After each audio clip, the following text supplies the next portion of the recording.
Support for this program is provided by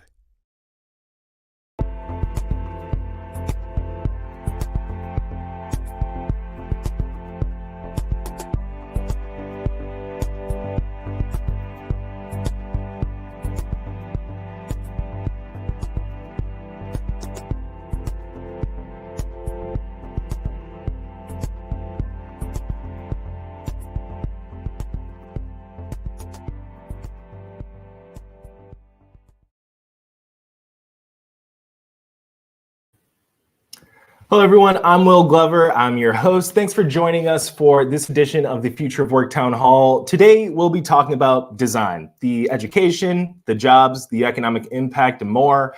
I couldn't think of a better group of people to talk about this subject with, and that's why they're here joining us. So today, we have Olga Stella, who is the Vice President of Strategy and Communications for the College of Creative Studies and the former Director of DESIGNCONNECT Detroit.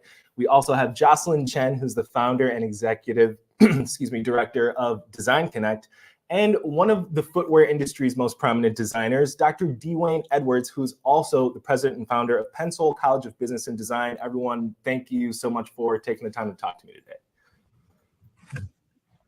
Thanks for having us. Yes, thank you very much. Thank you. So really quick, because you guys are all working with organizations that are, solely dedicated to design and the multitude of industries that spans across, just give us a little bit of a brief description of what your organization is, what its mission is. Olga, we can start with you. Great.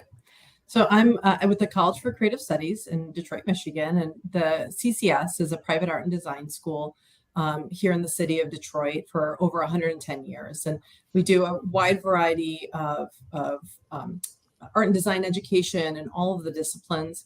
But we also have a ton of community programs, including DESIGNCONNECT Detroit, which works with small businesses and entrepreneurs in the community arts partnership, which does youth development in the arts and design space. And then also we're the home for Kresge Arts in Detroit, which supports a wide variety of fine artists in many fields. Cool. Jocelyn, how about you?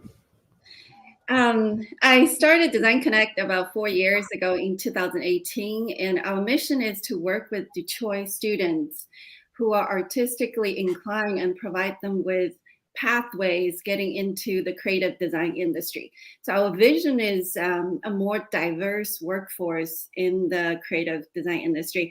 And we started working with the Detroit Public School in January 2019. And currently we're working with two high schools in the district. Cool. And Dr. Edwards? Yes, good morning or good afternoon.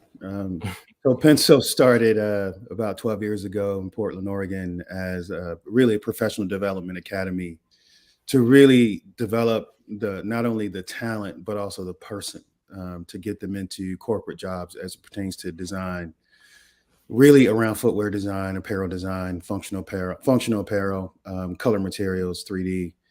And we transitioned and partnered with College for Creative Studies last year, and we also acquired Lewis College of Business, which was a former HBCU here in the state of Michigan, to reopen the college as Penn Lewis College of Business and Design.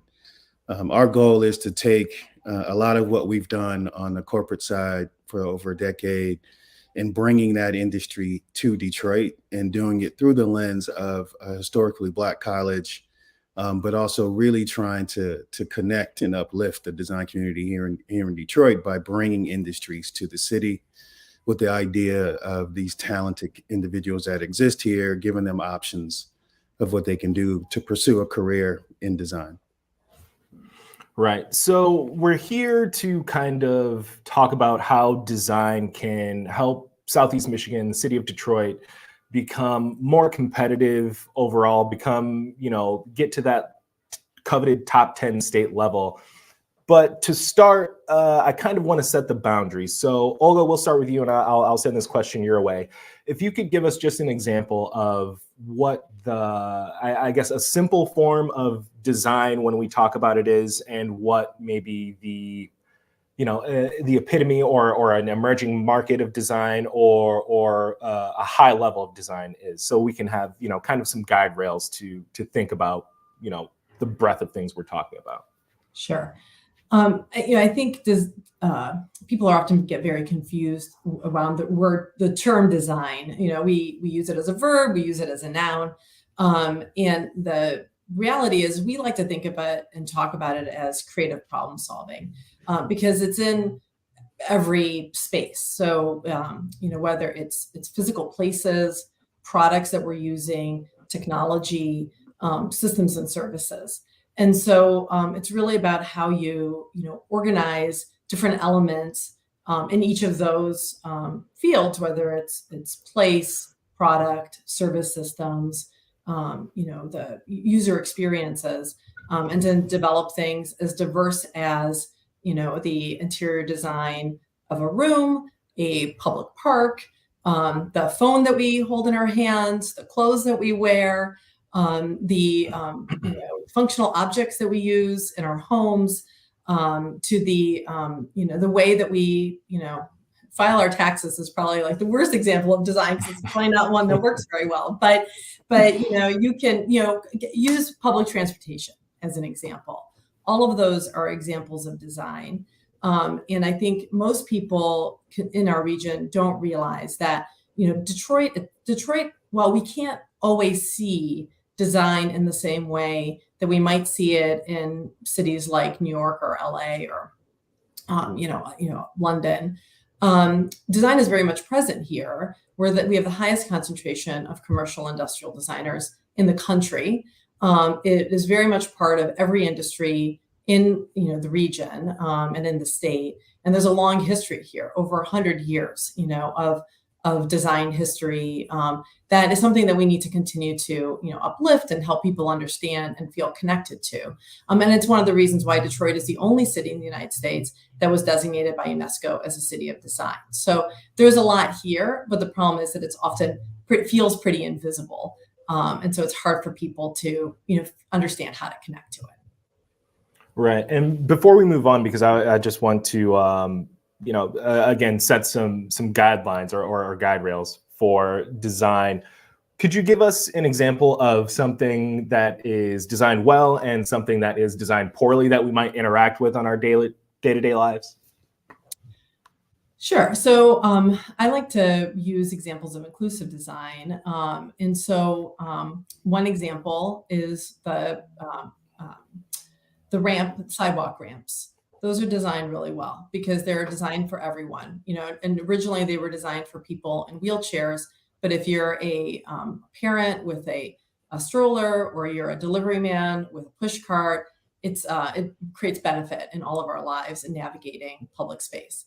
Something that is often designed poorly, and this is one of Don Norman's favorite examples. He's a well-known designer, who's written books on functional design, good design, is doors in buildings, right? And do you push them? Do you pull them?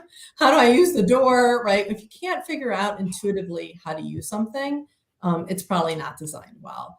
I think a lot of online tech experiences are not designed very well because they're not really designed with the user experience in mind, with accessibility and the wide variety of factors that kind of come into place. So I think the easiest thing for people to consider is it easy for me to use? Does it do what I need it to do? Do I feel good using it? If you can't answer yes to those questions, it has not been designed well. Right. So as we're talking about design, obviously these are knowledge-based fields in some respects. What kind of education levels need to be attained to even consider going into design? And Jocelyn, I'll pose this question to you because you're kind of building the pipeline to get kids into this space. The obvious choice, I think that the most visible choice is a 4-year degree in arts college, like College for Creative Studies. But there are just many different pathways to design career, and that's what we want to make students and parents aware. There are 2-year associate degrees. You can be self-taught, and even out of high school, if we provide the right education in high school, kids can start their own business. And we also have Penn St. Louis College of Design Business that provides more continuing education to students who may not have the college degree. And one example of associate degree is the clay sculpting degree at Macomb Community College. I came from an automotive design background, so I know that in the automotive industry, clay sculptors are in high demand. And a 2-year associate degree can lead to a very, very stable, well-paying job in the automotive industry. So we want to make that known. It's not just a 4-year degree pathway. There are multiples. Right, and that's actually something I never even would have considered, and that's part of why I think this is an important conversation, because, you know, as Olga was pointing out, we use design as this amoebus term, but bringing some specificity and direction to people, I think, is very helpful. So, Dr. Edwards, my question is, when we're talking about design education and the skills that are needed to go into, again, a litany of fields, what are some of the skills that people may not associate with design, or that may not be so obvious that can translate from design into maybe other fields of work? Common sense would be one. So I would say that's one. Similar to what Olga had mentioned, good design is something you don't even recognize, right? Because it's so intuitive and it just functions the way you need it to function. And we really only recognize bad design because something went wrong or a problem happened. But I would say common sense through the lens of we're ultimately problem solvers. And if we're connected to the consumer that we're trying to solve that problem for, then we have to become those people that we're creating, products for, with the idea of making their lives easier and more intuitive. The thing that we look for most at the college is really passion. Because I don't think the world needs more designers. I think the world needs better designers. And I wish that people who took up the idea of trying to become a designer was really passionate about it. Because through that passion comes the tireless days and nights, but it also, what comes from that are some amazing solutions along the way. But I would say passion for sure is one. Because that's the one area that we really can't teach, right? So we can help you develop the skills that you have, develop the ideas and the insights that you want to bring to the table, but you have to be willing to have that commitment and passion of what it takes to really become a great designer. Unfortunately, similar to sports, right? We only see sports at the finished product. We only see it on television or live in person. But you don't really see those hours and hours and hours of practice, dedication, taking care of your body. All of those things are very similar to what has to happen as a designer as well. Is the more you practice, the more you respect the craft, the better you're going to get at it. But it's not going to be a one and done. It takes a lot of time and commitment. Right. And I guess before we move on, because you make a point I'd like to explore a little bit, and I'll open the floor up to everyone, but is that something that you're seeing, a lack of passion with students and people you encounter that want to get into design? Is there kind of the effect where it's like, they see this thing, they've seen the final products, but once they're confronted with what it takes to get to that, does that kind of I guess put a sour taste in people's palates? I don't think it puts a sour taste in their mouths. I think they just realize, in a really abrupt way how much more difficult it really is. I think, like with most things, social media make things look so much easier than what they really are. And I think design is one of those things. I think social media has made design look so easy. And to my from my point of view, I think they've bastardized design on a lot of levels, where people are calling themselves designers because they did some small little tweak, right? Where I'm more of an old school guy, where you give me a blank piece of paper and a pencil and that's all I need. I don't need digital tools. I don't need any of those things. I need my brain, my passion, and what I can put on that paper, where you don't see that as much, right? And so what we're trying to do is really help people understand software doesn't make you become a better designer. Your brain makes you become a better designer. Your inputs make you a better designer. And so if your inputs, whatever you input in, that's what you're going to input out. And so what we're trying to do is really help them understand their inputs, not just professionally, but even personally impacts who they become. Right. And so I guess this kind of leads directly into the next question. And I'll start with you, Jocelyn. One of the things that you guys do is introduce parents and students to design careers and just kind of the world of design and how that can be a profession. What is the parents' reaction? How are kids reacting? Because, you know, a lot of times the emphasis is on STEM fields, on some sort of engineering or something like that. And unfortunately, I would say at our detriment, sometimes design isn't taken as seriously as a career path. I can answer that first from my personal experience. I always loved art and design, but my parents told me I can't make a living doing art, so I studied engineering, and I did all right. However, that's the usual reaction, I think, in any community when parents heard that their kids want to do design or art. And we want to make it really, really clear. A parent is you can make a very stable, good living doing design, because design, there's the misconception that art, when we talk about STEAM, art is fine art, the perception of starving artist, and which is really not true. In design industry, there are a huge variety of design choices, and again, students can make a really good living doing it. It's a very practical message we're trying to get out there.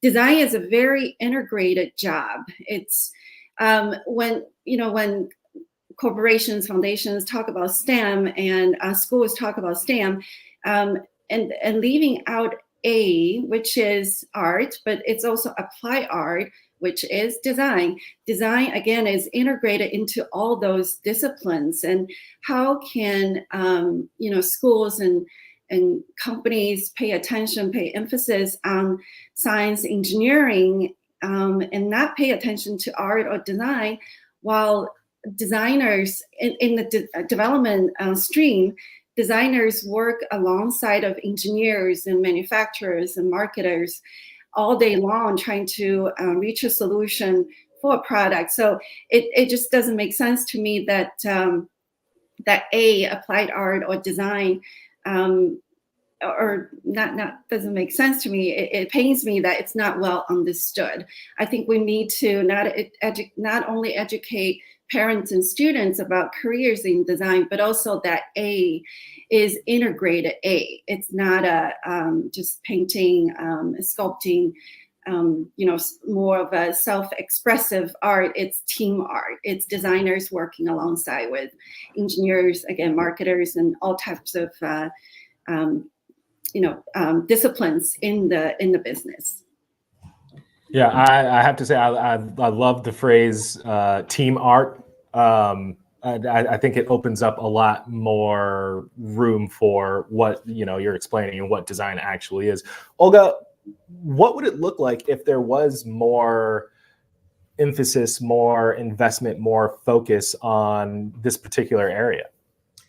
Well, as I mentioned at the start, we consider this, as Jocelyn was also explaining, like it's applied, right? It's creative problem solving.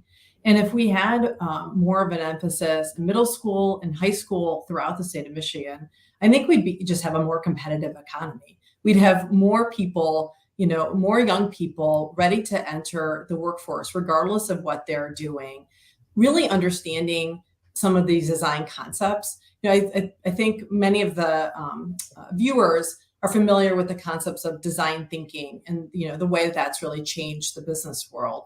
Well, I mean, that's fundamentally the parts of the design process, right? Identifying and conceptualizing what a problem is, ideating and being creative about what different solutions are, prototyping and testing those potential solutions, and then iterating that.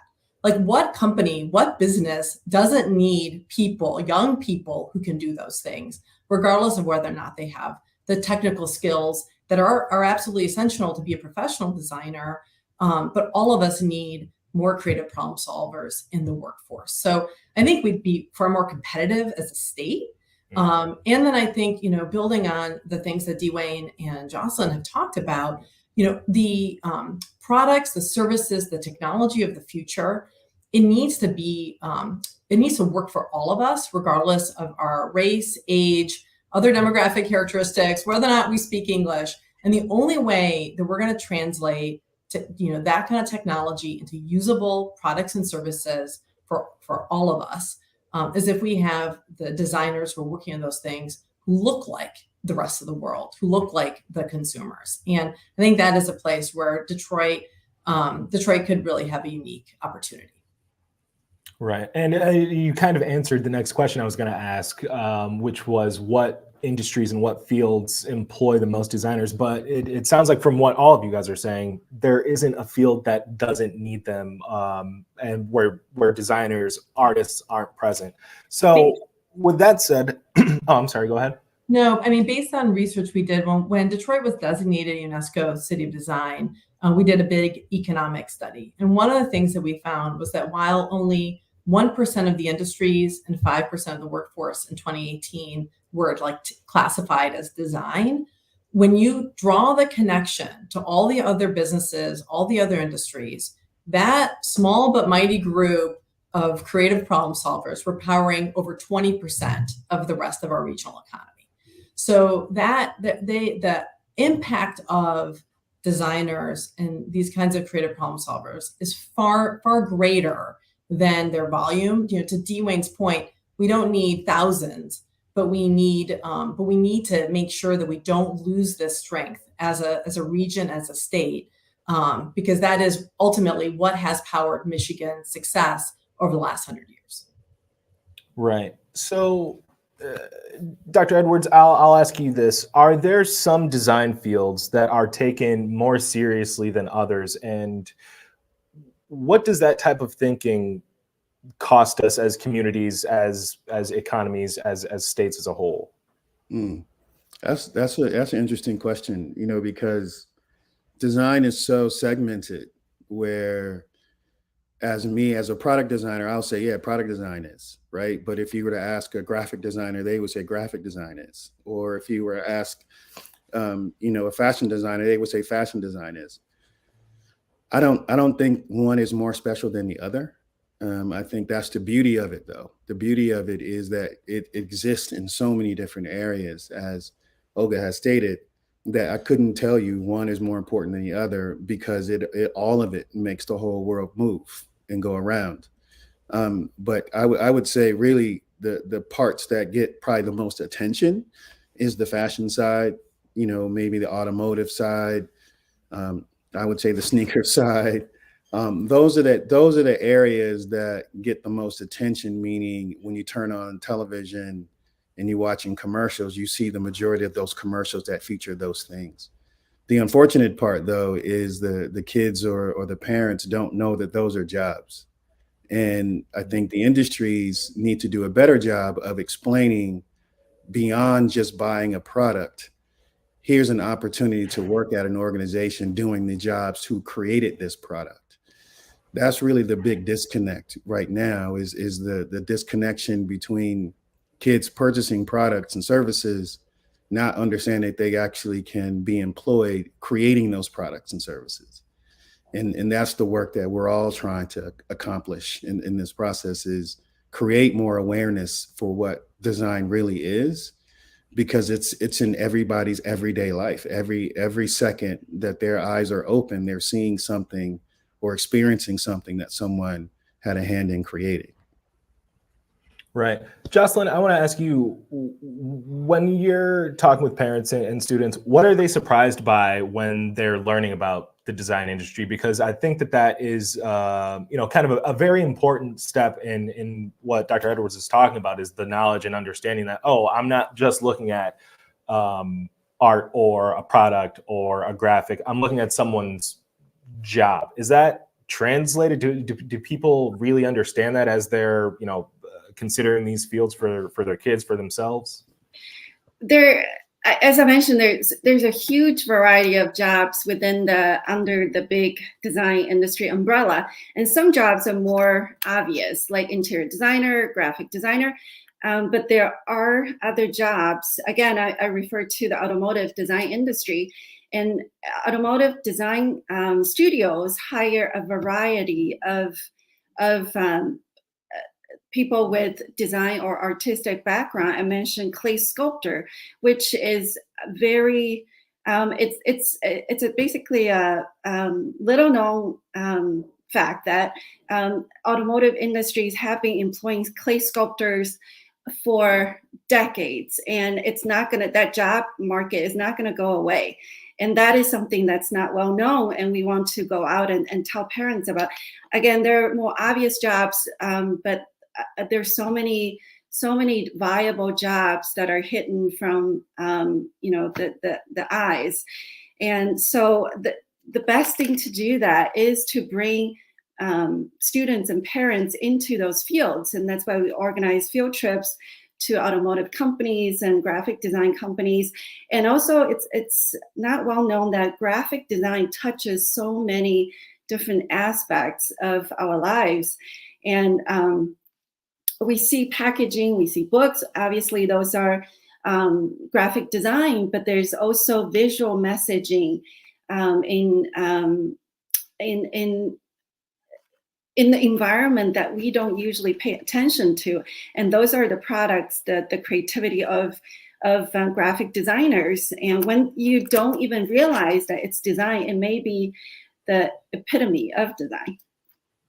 Yeah, one of the things I like to tell people is, if you don't think about design, or if you don't understand the importance of it, drive down the highway and imagine if every road sign you saw was in cursive or wingdings or something ridiculous like that. It would be much more difficult to figure out where you are. And that's just a basic, like, we all have to deal with that on a daily basis.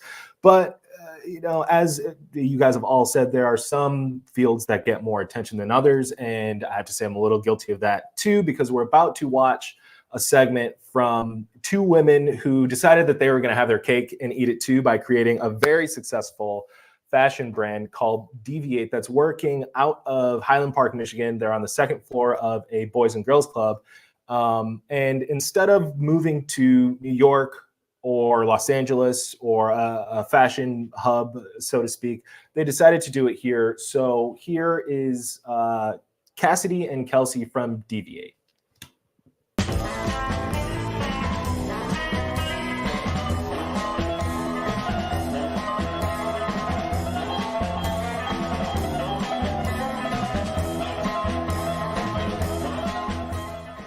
How is business going? Are you doing well? Is there anything that you guys currently need that could help you expand? Is it a tough environment because you're here in Michigan? What is this outlook? What kind of things are you navigating?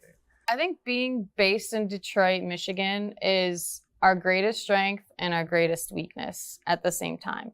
So I think it's interesting that we're able to participate in it from a city that a lot of people don't, in the external industry, don't necessarily see Detroit as a fashion city, even though we know it here. It's been here. We're a creative community. We're a hyper creative city, but that perspective isn't necessarily shared outside of Michigan. And so when we're able to say we're a Detroit-based brand, that gets people's attention, and they wonder, how are you operating there? How is it different than the rest of the industry? And that helps us a lot, I think, because it's, an immediate icebreaker. It actually gets us a lot of conversations. We'll cold DM people on Instagram, and they're interested because we're different in that way, because we deviate in that way. But I think it's also really difficult too. It for sure comes with its challenges, where obviously removed from a lot of the larger industry, hub like New York or LA.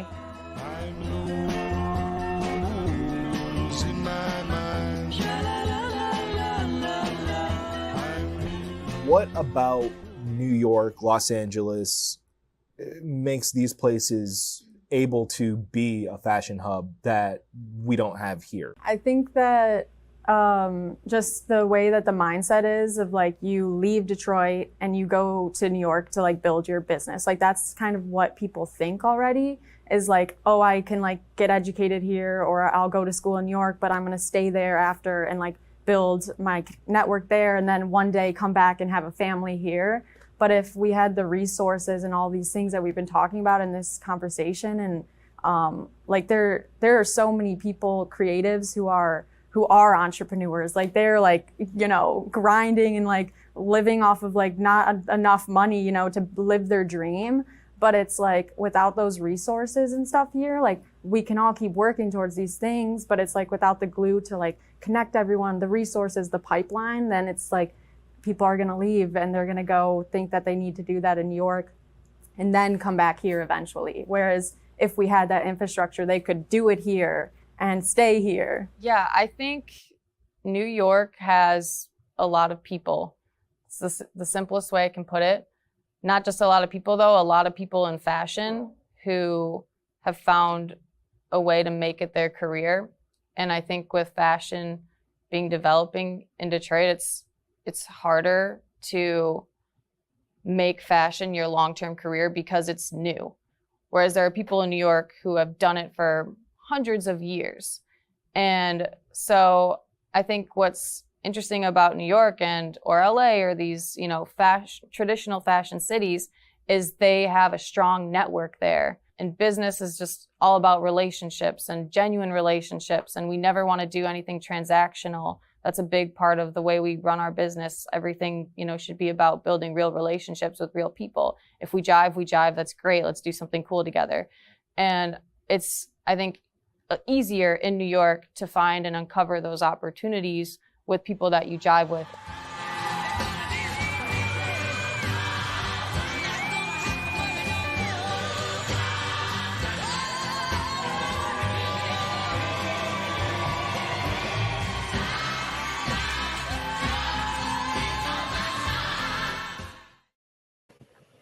So if you're just joining us, I'm Will Glover, and this is the Future of Work Town Hall. We're talking about design and its future here in Southeast Michigan. And with me is Jocelyn, Chen, Olga, Stella, and Dr. Dwayne Edwards. So guys, let's get back into this. Dr. Edwards, we'll start with you. What stood out to you about what Cassidy and Kelsey were talking about? I think they hit it right on the head, talking about the infrastructure of New York City. I grew up in LA. So when growing up in LA, downtown LA was the garment district for the United States where, brands would come and make product there all the time. So I would say those two cities obviously has a humongous head start on the city of Detroit, but I think they both hit it on the head where the city of Detroit needs to step up and reward people with better infrastructure options to attract people to move here. Where if that doesn't happen, then it's going to be up to the individuals who are doing what they love to do from a design perspective here in the city of Detroit, connecting the dots and connecting resources and pooling these resources so we can create the infrastructure that we want to see instead of waiting. I think if we wait, we'll probably never get there. So it's important for us to decide, hey, let's figure out ways to work together, pool our resources, pool our networks, and figure out a way to bring industries here. And, as I mentioned earlier, that's a big part of what we're trying to do is bring a big chunk of the footwear industry to Detroit. And then we'll start doing it on the apparel side as well. But 100% right what they said around just, people are enamored with the cities of LA and New York. But there's a lot of love and there's a lot of creativity here in Detroit that I think those other cities don't necessarily have. Now we just need to bring, as those of us who are coming from other cities, coming to Detroit, we need to bring that to the city and we need to bring our relationships along with us to the city. So now we can make Detroit more of a design destination. Right. Jocelyn, same question. What was your takeaway from what Cassidy and Kelsey were talking about? It's funny. I've been thinking about this actually. New York and LA are big cities. They mentioned the infrastructure, and Detroit obviously is a smaller city and doesn't have all the infrastructure in place yet. But I really think that Detroit has the potential of becoming a design hub. Recently, I went to Antwerp in Belgium. It's a much smaller city. It only has about 500,000 people in the city, a little bit more in the metro area, which is comparable to Detroit. Detroit is a little bigger. And the city has become a design hub. And when I went there, I knew about this and I was, observing why is it that a small city like Antwerp, not very well known, not a huge tourist destination, can become a fashion design hub along with product design and interior design. And I got the general sense that there's a general appreciation of design. Design is value. Of course, it helps that the Royal Academy of Fine Arts is world quality art school, but we also have College for Creative Studies and Cranbrook here. But again, there's a general appreciation of design. When I chat with people in the restaurant, they're proud of their artistic and design heritage. They tell me about Peter Paul Rubens, and his paintings are in the church, not in a museum. And they're also, the Antwerp Six and Margiela, who came from Antwerp, and everybody knows about that, and they love talking about it.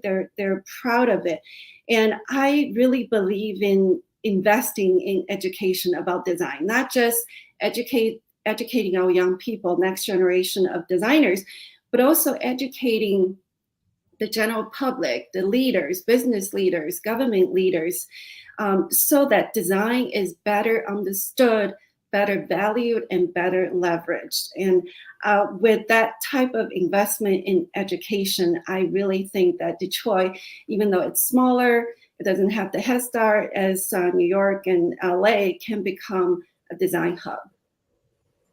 Right. So you're saying, we could use a boost in our general cultural appreciation here in the States, here in Michigan, to help bolster that. Really quick, we have a question from Julie on Facebook, and this ties into the next question I was going to ask you, Olga.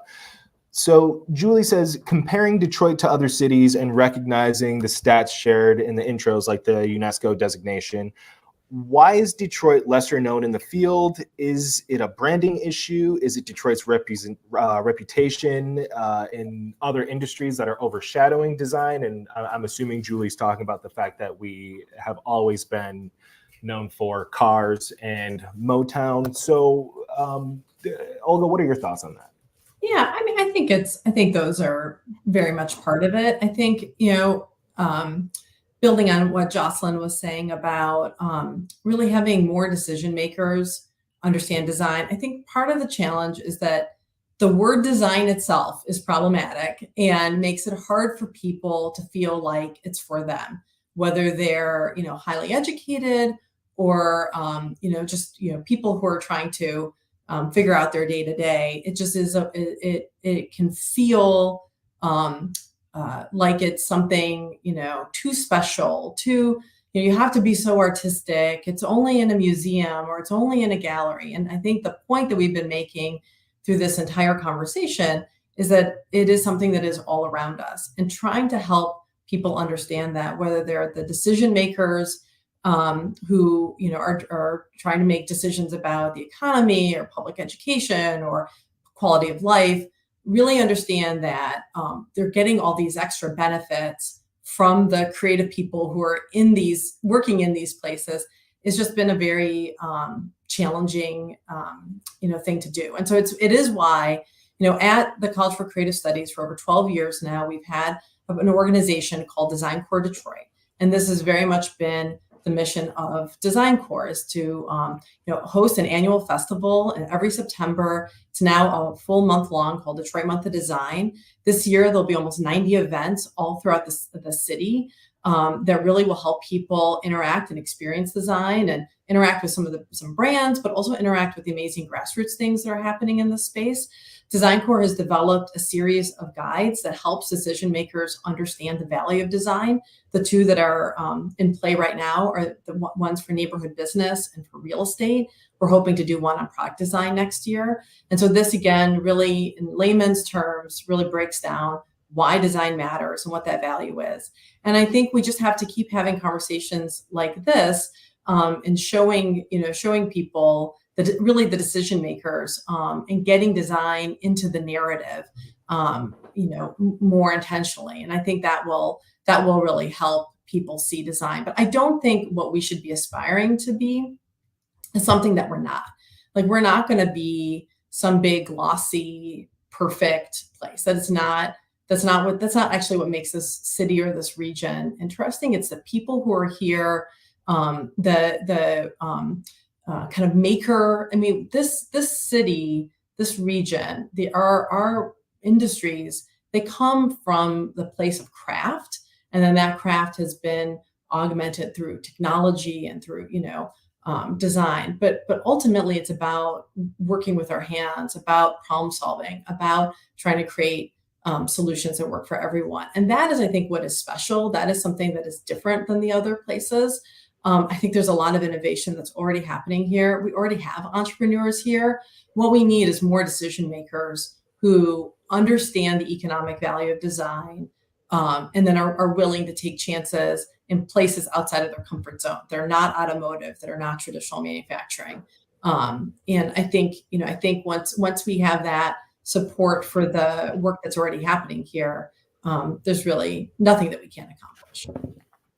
Yeah, and I will say, because I have to point out, it's not just a design industry issue when it comes to trying to attract people to Michigan. Like everyone that we've talked to here in the Future of Work for the One Detroit show, attracting well-educated, younger people to the state is what every state in the country is desperately trying to do well. So it's not just an us problem. But design said, can be a great part of the solution, because it's ultimately about making things better, right? So I think we need to, as a team of Michiganders, design.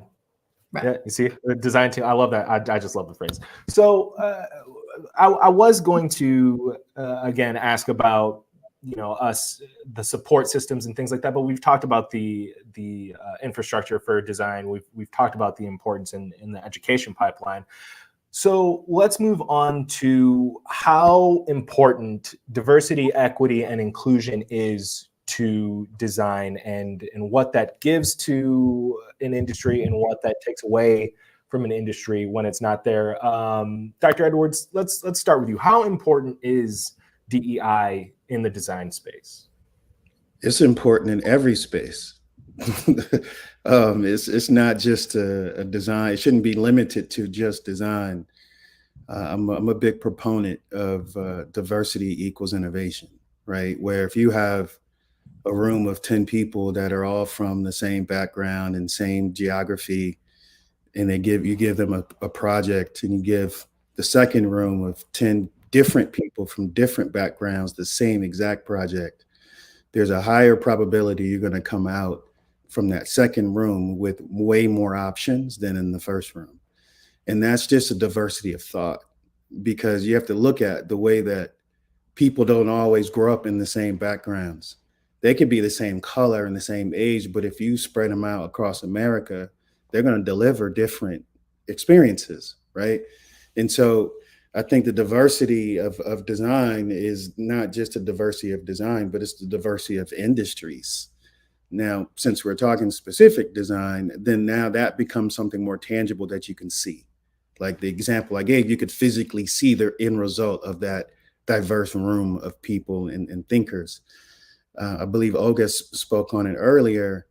I think the real opportunity for companies that make products is to make products that actually inspire the people who purchases them to want to create them. There's a big disconnect between the consumerism that we live in today versus the people who actually do the work.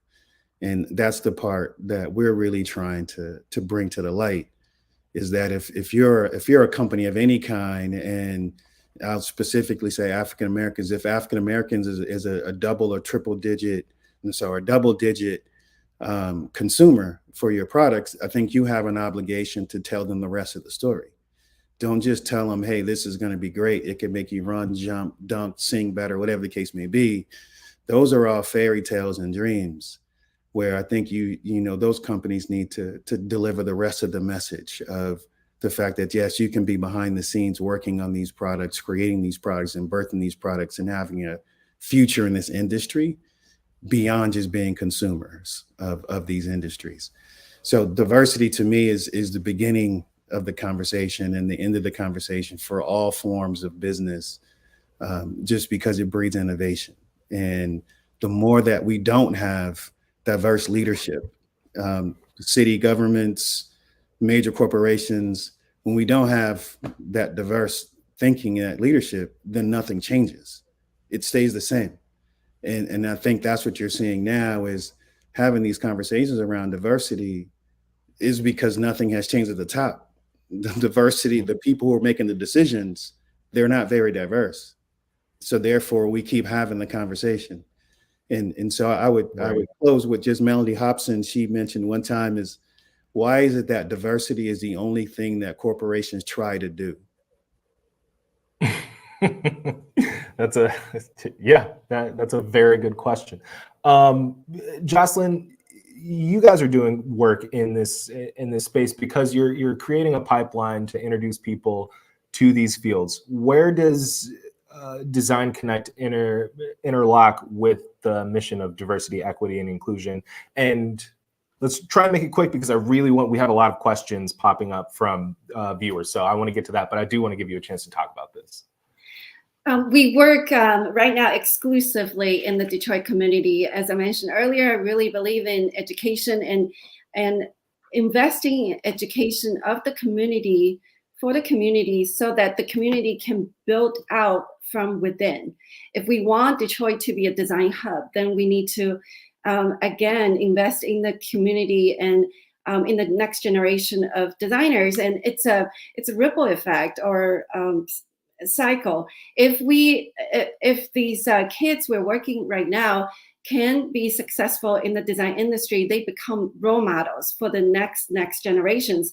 Kids cannot be what they don't see. So they need to see role models from their own school, their own community, so that they can aspire.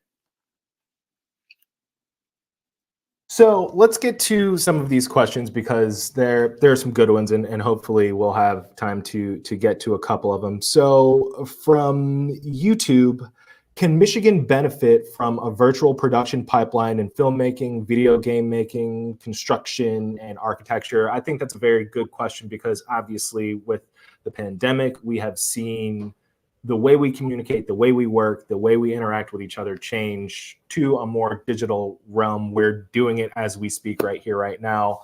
Olga, I'll give you the first shot at that question. Yeah, I mean, I think it's an easy yes, and because it's a great place to live. I mean, there's so many wonderful places to live throughout the state of Michigan, and I think people who are not from Detroit don't realize what a great place Detroit is to live, and so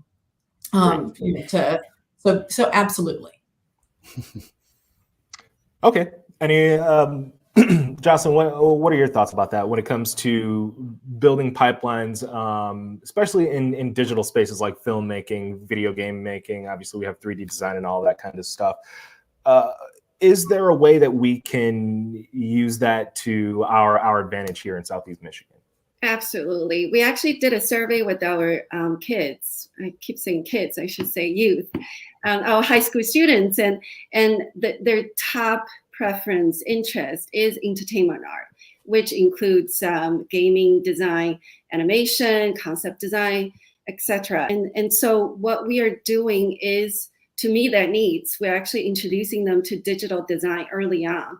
Adobe software, using Adobe software or Blender, which is a free software, very accessible, and just introducing them to that digital aspect of design, along with fundamental skill training like, drawing and painting. So digital design is really, really critical in a design focused arts curriculum.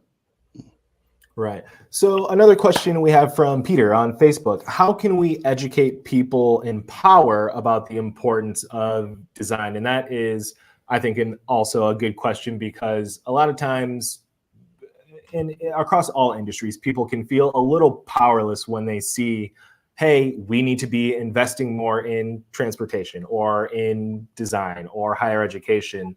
But as individuals, it seems like, why is it that I have this information, but the people who can do something about it aren't, or seemingly don't? So, Dr. Edwards, what is your thought? How do we get people who are decision makers when it comes to how we spend, like we were saying, the city dollars and investments? How do we talk to people at corporations to invest more in these fields? I think it's got to be targeted toward the industry, right? If the industry benefits from design as one of their core businesses, then it's a lot easier conversation to have with them, because you can point to their successes or failures through the lens of the products and services that they create. So it's a little easier when it's an industry that is dependent on design. When it's an industry that's not necessarily dependent on design, and they want to look through the lens of quote unquote design thinking of how their business could, be different through the lens of trying to solve problems differently, you're going to do that through alternative methods of creating solutions and problem solving, which, fundamentally is design. You have to really just lead by example, and, you have to really show them, the people that they're competitors with, how they're succeeding through this lens of being a different corporation that has a design-led first theory, or they have more diversity, or they have more creativity as it pertains to how they communicate to their consumer that they're trying to attract. The best form of evidence and proof is to show them apples to apples comparisons, especially if they're a corporation that, generates money, right? And so I think they all understand dollars and cents, right? And sometimes you have to communicate to them through the lens of the language that they understand best, not knowing that trick was design, right? So that trick of communicating to them through the best way they understand is a form of creative problem solving. And I didn't pick up a pencil or a paper, right? We just had a conversation for them to understand my world. And so you have to look at it through multiple lenses. And I think as creatives, we have to try these different tactics. We can't just be people who create things and sketch and do all these things. We have to exercise the power of our minds creatively to then influence others that don't have the ability to do what we do. Right. I think that's the perfect way. Oh, sorry. Go ahead, Jocelyn. If I may add to that, it's a passion topic for me. Design has been traditionally treated as a service industry. Designers provide pretty pictures in most people's eyes, or business eyes. But if we empower design, Olga talked about the impact of design. A small group of designers can impact a lot. Just for example, in environmental issues, 80% of carbon impact of products is determined at the design stage, which is the early stage before manufacturing, engineering step in. And for example, if fashion designers can be empowered to make decisions about material and dyes and the manufacturing process, the fashion industry is huge. They can reduce environmental impact of fast fashion so much. So that's just one example. So I think we need to help business leaders and decision makers understand that involving designers early in the stage can save money and reduce environmental impact, which is a big topic these days. So that it's a top passion topic for me.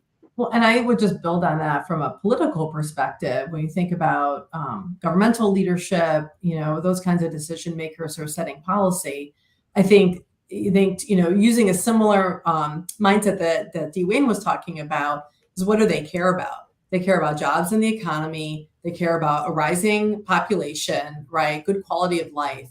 And I think, again, there's ways for all of us to help show them specific examples of how designers can help support that, and how design can help support that. But it's just, people have to hear it, and they have to have it be connected to the things that are really important to them or motivating them in that window of opportunity. And so it's just an ongoing process that requires all of us to contribute to. Yeah. Right. And I think that brings us full circle, because what we're talking about is creative problem solving across industries with design. So my final question, because unfortunately we can't talk forever, even though we could, comes from YouTube, which is just the simplest question that I think there isn't a better group of people to answer. If someone is interested in getting into design, if someone wants to head down this path, where should they go? How should they get started? What should they be prepared for? Olga, let's start with you. Okay.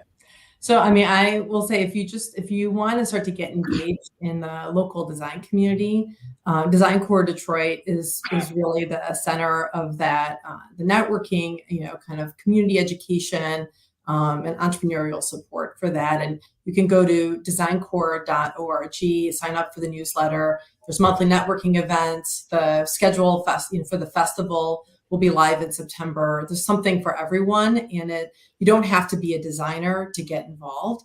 There's something for community people, business people, people in the design industry. And it's just a great way to start to understand the many, many, many organizations. There are far more than I think people realize who are active in this space.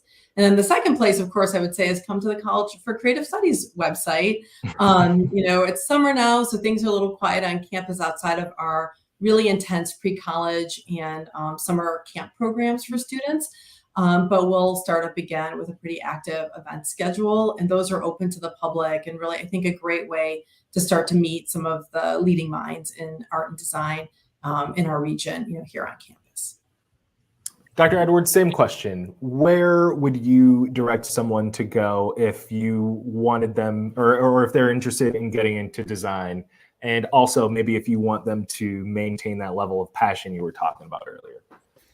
Well, that would be my first part, is to focus on the passion part, right? And so I would ask them, what would they do for free all day long? Mm. And somewhere in that answer is where you should really be, right? And so I think it's helpful if you have a starting point. And if you have a starting point, then your world gets a lot bigger. It's more complicated if it's too broad, right? But if you have a starting point, then it's a lot easier to guide and direct and support, their interests. But for me, I would really push on the fact that what would you do for free creatively? Like, what would you do for free? Because that's where your passion is going to really lie. And if it may lie in automotive, it may lie in sneakers, it may lie in ceramics, it may lie in painting. All of those things are available to you in the city of Detroit at a high level, right? And I think sometimes people don't understand that it already exists here, because they're so used to looking outside of the city for these other opportunities, but they're sitting right here. And so a lot of it is really just helping them harness what they want their future to look like. So, Jocelyn, we have less than a minute left. You tell us where you would send people if they want to get into design, and then we'll wrap it up. For students and their parents, go to our website. We have a tab called Student Connect that has links to videos and articles about design jobs. And we also organizing a design exhibition next week on Thursday, July 21st at College for Creative Studies. And we're showcasing work from designers in our community who have been supporting us. So come for some food and drinks and look at beautiful designs. Perfect. Well, thank you guys. I can't thank you all enough. Jocelyn Chen, Dr. Dwayne Edwards, Olga Stella.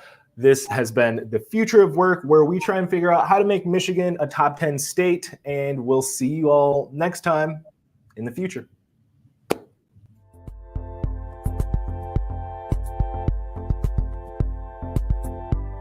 You can find more at onedetroitpbs.org or subscribe to our social media channels and sign up for our One Detroit newsletter.